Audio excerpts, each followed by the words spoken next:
We got a new patch coming out on April 15th for Guild Wars 2 with a good amount of changes, and we're gonna summarize them all. It's actually a pretty good amount considering that is randomly in the middle of the month. So let's go through it. Subscribe to the channel for more content like this. Go to my Ko-Fi if you want to support my content. Go to my Twitch to watch me live every morning, and let's get into it. So here we have it. Update preview April 15th. Obviously, some of these things might change, and there's one specific change we're going to go through that it's, you know, it's very likely to change as people are not liking it, but let's go from the start. General first, they're changing regular fireworks because it wouldn't work with Greatsword Rush. That's nice, and abilities like that because they would activate twice and it would just not work correctly. They're fixing it. Elementalist, they are buffing Hammer as people were not using it at all, considering that we got some buffs to Sword, for example, and Dagger. So they're kind of trying to make that gap a bit smaller. They're also making it so Flame and Rising and Sword is doing a bit more burning. That's kind of nice. Weaver also is getting a cripple instead of vulnerability on Natural Frenzy, which is nice because one of the very specific abilities from Weaver, from one of the traits, gets you more crit with cripple. So this will make it easier for you to get that buff. Also, Elemental Polyphony is gonna give more stats. That is vitality, damage, although many stats, right? So this is gonna be good for Weaver. Weaver gets a buff not only in weapons, if you use, you know, obviously Hammer, but also instead just by their traits. Catalyst also is getting a little bit of a change. Deploy Jade Sphere now applies Fury instead of Quickness. This is going to be a thing that you're going to see throughout the entirety of the patch. There's not going to be more... Well, there's going to be Quickness still, but way less in War vs. World. They're trying to hit that. Now, personally, I'm not sure how much this is going to work because, you know, I mean, how much damage is there really in War vs. World right now?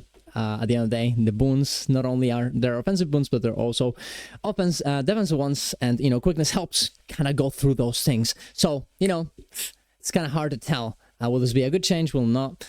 Having quickness all the time is definitely not a good thing, but sometimes you gotta, you know, nerf other things as well at the same time, and not only this, right? But let's see what happens. Spectator Sphere also now causes Air Sphere to grant quickness instead of Fury, so they're giving up, you know, giving less quickness with Jade Sphere, but then Spectral Sphere giving a little bit more. So it's like a little bit of everything, right? Engineer, we're getting Rifle back. Rifle on Power Mech is going to do absolutely more damage. You can see right here all the changes for this specific abilities, making Rifle maybe an actual thing that you're going to bring again. Now, they're also buffing some changes, some things to just normal Mechanist. So I wonder if this is going to end up making it so, yes, you can use Rifle, but you end up, you know, using sword pistol or sword shield anyways, just because it does maybe a bit more damage, but you have a range option. Who knows? It's an interesting change though, and honestly, I pretty much like it. We'll see how much it changes. It also make some changes to, you know, a little bit less damage on Condi Mech as well with Spear. A few changes for War's World as an Essence of Animated Sand to give it less might. Because everyone uses it in Warper's World. Super Elixir, Acid Bomb, and Flame Jet as well, and getting a bit less damage and a bit less healing. And also they're changing Scrapper Kinetic Accelerators to reduce the might they give. Scrapper getting nerfed a little bit, Holosmith getting nerfed as it was very, very important in Warper's World. A little bit with all these changes here. And the previous one we mentioned. Guardian gets Jurisdiction, the 5 pistol on Guardian changed because it sucked. Okay, you would activate it, you would lose a ball, you would just shoot a ball, and then the ball would explode once you press the button. It was very annoying. Sometimes you would fail, you would not press in the correct moment. It was just very, very, very, very annoying. Now it's just, you know, you shoot the ball, it explodes, you're good. Okay, no more problems. Firebrand getting buffed as well. The tomes getting way less cooldown. Nice, so you can go in between them in a faster manner. Very much the identity of Firebrand, so honestly pretty happy with that. And also this applies to PvP as well, so they're really trying Firebrand to be a PvP spec, something you bring in PvP. They're also making these chapters as well have less page cost, so you can use it more in PvP. And Storage Speed will give more quickness in Warper's World only, although it will indeed have a bigger cooldown. Overwhelming Celerity will give less quickness in Warper's World only. So a little bit of like, oh, more quickness, but more cooldown, and a bit less quickness here. So as I said before, they're working on changing the way that quickness happens in Warper's World. Terrence Momentum, reduce the damage condition on damage on PvE on Willbender. This is essentially a nerf to Condi Willbender. It's been very, very good since a long, long time. So it's probably a good way to bring it back a little bit. Mesmer. Changing Illusionary Membrane. This trait no longer causes Chaos Aura to increase condition damage and now grants a bonus to condition damage when you gain Chaos Aura, similar to Temperance Area. So a bit more, what's the word? Easy to use, I guess. More consistent. Mirror Blade and Phantasm Berserker doing a bit more damage in PvE. And Phantasm Berserker overall. That's actually interesting for PvP and Warper's World. Doing Greatsword. They're really trying their best to bring it Greatsword as an option as well in PvE, as we will never use it. Now it was only Spear. Maybe now we could consider using this range weapon, which is a good weapon. Chronomancer getting a bit more damage on... Chronophantasma doing a bit more damage on PvE. And this is the moment as well. Warper's World Quickness doing less in Warper's World. Virtuoso getting a bit of a nerf in power in PvE. Necromancer, and here's one of the biggest things that have happened in this patch. Spectral Grasp reduced the range from 1200 to 600. This is the half of the actual range. Personally, I could see them actually want to do something like this because Spectral Grasp is very, very good. You want to make it a bit more skillful. But there are other abilities like this, like focus on Mesmer. So you kind of want to do that as well there if you're going to do it in one place. And honestly, Spectral Grasp has always been kind of hard to tell if you're close enough to actually hit the target. So I think it's... If you want to do that, make it a bit easier to actually tell whether you're going to hit the ability or not. I think that's very, very important, and I don't think they have done this. So I think it's a bit weird that they would do it this way. And just cut it in half. People are complaining a lot about it.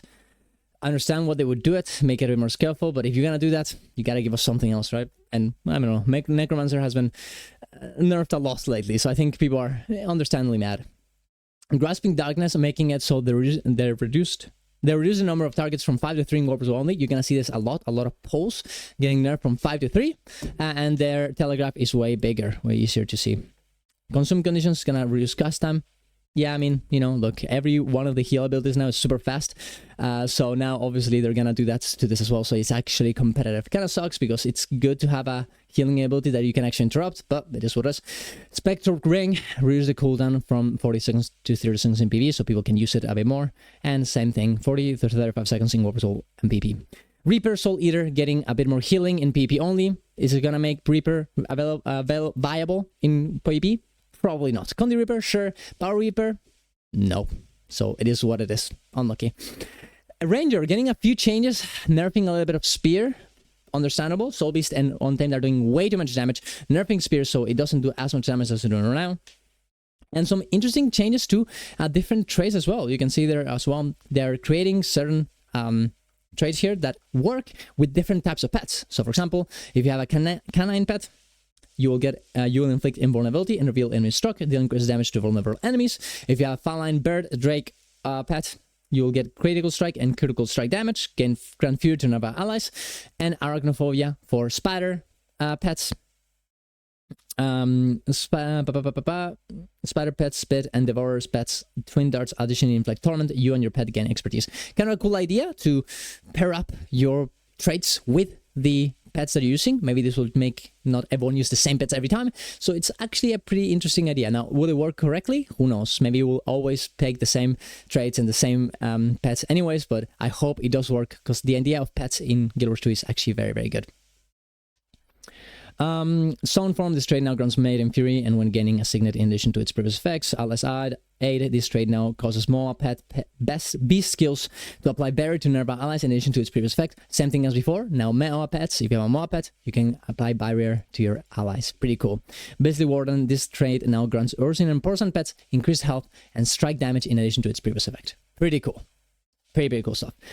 Revenant, buffing power for ability for shortbow for some reason, maybe making it so the burst is a bit bigger, I guess. It's probably what I would guess in PP and Warper's World. Maybe, I don't know why, but you know, look, I don't play PP and Warper's World that much, so you guys are gonna have to tell me. Charge Mist in PP only, and Rolling Mists as well are getting what's the word, buffed, trying to make Herald a bit better because this is something you would use, probably Renegade as well, especially power. Herald, Burst of Strength, doing more damage in PP and War's World, trying to bring Herald again to the top.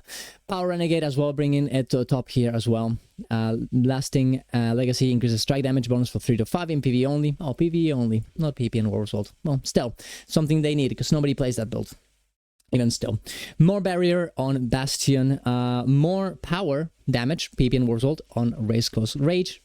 Renegade power Renegade PP guys coming in, maybe. Ooh, that would be nice.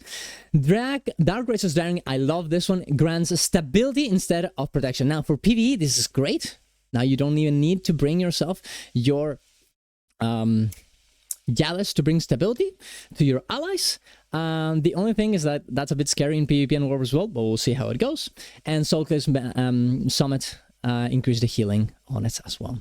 Vindicator, making a solid drop whenever you dodge, doing more damage in PvE only. Maybe we can bring that build where you just only dodge into something that is actually works. That would be pretty cool, but who knows. Thief, getting Shadow Sap. This skill is now Blast Finisher, making Scepter on something like Spectre way better.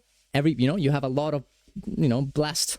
You have a lot of combo fields on Thief. So having this ability, which is one of the biggest abilities in Thief Inspector, be something that you blast finishes with, absolutely great. Big buff. Maybe Spectre comes back now. That'll be great. Spear getting a few changes here, making it so it's kind of like they buffed one ability and they nerfed the other one, maybe to make it so it's a bit less punishing when you make a mistake on your rotation. That's what I'm guessing, because they have two different rotations for Spear. Because you do 2-2-2-2, you get a Felling Spider. 2-3, you get Shattering Assault. So maybe if you want to do, the last one on Felling Spider and you fail and you do this one instead, it's not that much of a punishing thing, probably.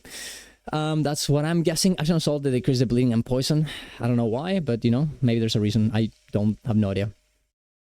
And other changes to PvP and War as well for certain builds. Backstab Improvisation being changed. Helmet Breaker reduces the initiative cost from 2 to 1. Signal Malice reduces the casting time by 0.9 seconds. Same thing as the other healing ability, making healing abilities a bit faster to cast. Infidel Signet reduces the cooldown in PvP, War vs. World.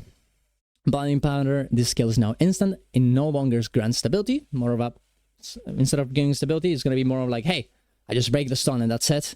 And Signal Power increases the initiative gain from 2 to 3. And this is actually an interesting one, making it maybe so that, the Pistol Thief gets a little buff with this, having less problems having permanent initiative. Who knows?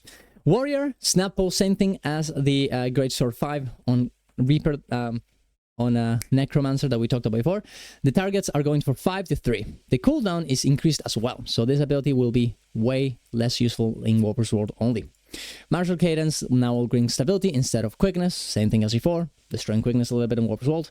And Berserker Stance increases duration from 4 seconds to 5 seconds, so maybe someone uses this ability. Berserker getting nerfed in War vs. World for Arc Divider, essentially Great Sword, Dagger, and I think this is Hammer as well. Yeah, so Berserker just getting nerfed all over the board for every weapon, so it's less useful because people will use it a lot in War vs. World. Same thing for Flaming Flurry as well, which is the sword. Adrenaline attack, I'm pretty sure. Blood Reckoning, reduce cooldown from 25 to 20 seconds. This is an interesting ability. It's very good. It essentially gives you a lot of healing for yourself. I kind of feel a bit weird about this one because, what's the word?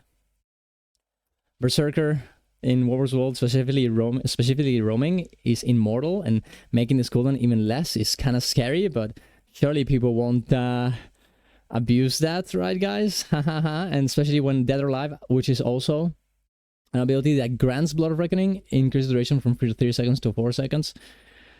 That kind of sucks. Okay, like even more healing. I don't know if I agree with this. Maybe in PvE would make sense, but in War vs. World in PvP, I don't know, man. But okay, Burst of Aggression. This now applies Fury in addition to its previous effects. Give more Fury to Berserker, and Spellbreaker just reduces the damage on break enhancements. And there's this. That's the entire thing. Overall, okay patch. I think there's a good amount of stuff. There's some things that I'm a bit like, oh, I don't know about that one. Some controversies as well. Spectral Gasp getting deleted. But surely the things that need to be changed will be changed before it comes out, right, guys? I'm sure it is. Tell me what you guys think about the patch, and see you guys around. Go to my Ko-Fi if you want to support my content. Go to my Twitch to watch him live. See you guys around. Love you all. Bye-bye.